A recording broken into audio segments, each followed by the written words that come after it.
So here I am on the shore of the ocean, and this isn't exactly the cleft of a rock or in a rock, but as I'm sitting here, I'm thinking about Moses and how he wanted to see the effulgence, love that word, the fullness, the unbridled glory of God. And God said, yeah, no, that will not serve you well. But what God did do is he put him in the cleft of a rock. And that's basically, he was in a crack big enough for him to get in, so he was covered on both sides and completely surrounded.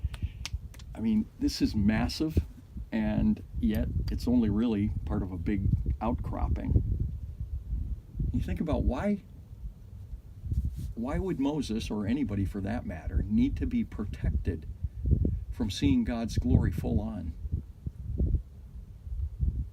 And I think it's just a great picture of the incomprehensible difference between God in his holiness and us for who we are and all that we are, being human and our sin nature and everything.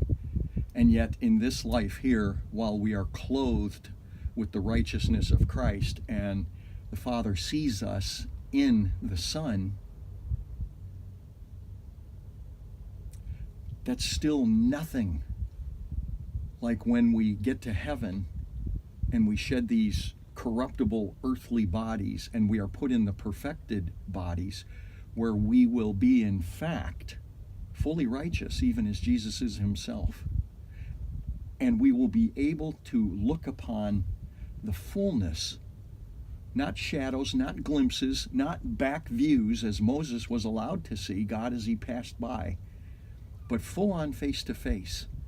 And that will only happen when we are recreated anew in complete perfection, not by faith, but in reality.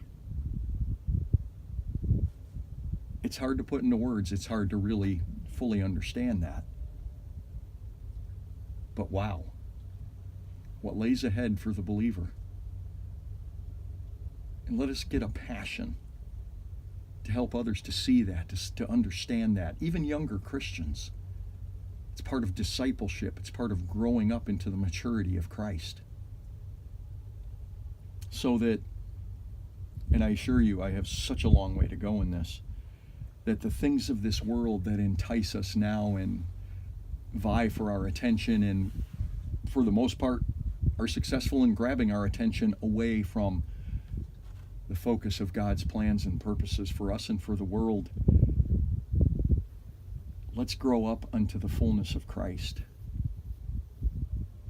and take more responsibility on ourselves for what we do know and what we do understand, and to bring those up younger than us at least to that level where we are. We're growing in all ways at faith. Let's think about it. Let's pray about it. Let's do it.